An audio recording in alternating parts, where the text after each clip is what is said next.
Sedikitnya 22 lapak bangunan liar yang berada di kawasan Jalan Raya Jakarta Bogor dan area Pasar Ciluar, Kecamatan Sukaraja, Kabupaten Bogor, ditertibkan petugas Satpol PP Kabupaten Bogor lantaran dianggap mengganggu dan melanggar Peraturan Daerah Nomor 8 Tahun 2006 tentang ketertiban umum. Pembongkaran lapak PKL di area Pasar Ciluar yang sering ditertibkan oleh petugas kini semakin marak dan menjamur di atas lahan aliran irigasi sepanjang Pasar Ciluar.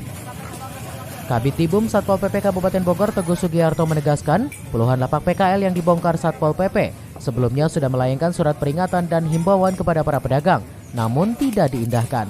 Sehingga petugas membongkar paksa sejumlah lapak yang ada dengan menggunakan alat seadanya. Sebenarnya tidak lagi masuk ke parkir susah, masuk surat. Rencana Pak akan ditertibkan di berapa titik Pak ini Pak? Ini sebenarnya satu ini dulu, tapi kita rutin tiap hari Rabu.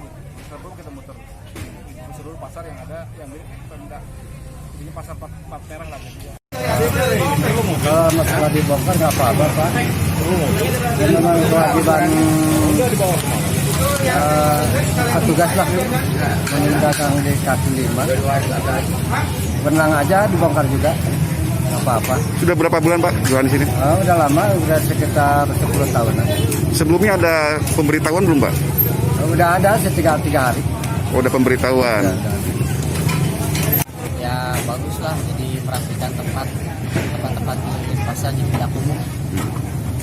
Sebelumnya gimana nih Bang? Ya sebelumnya kan tidak beraturan, tempat acak-acakan lah dan banyak mengganggu ya, apalagi adanya minuman keras jual di sini.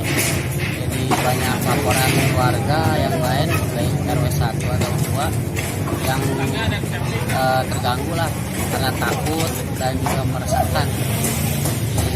Penertiban lapak PKL ini karena banyaknya laporan masyarakat bahwa keberadaan lapak PKL tersebut sangat mengganggu kenyamanan masyarakat. Dari Sukaraja, Kabupaten Bogor, Suhanda Abriji melaporkan.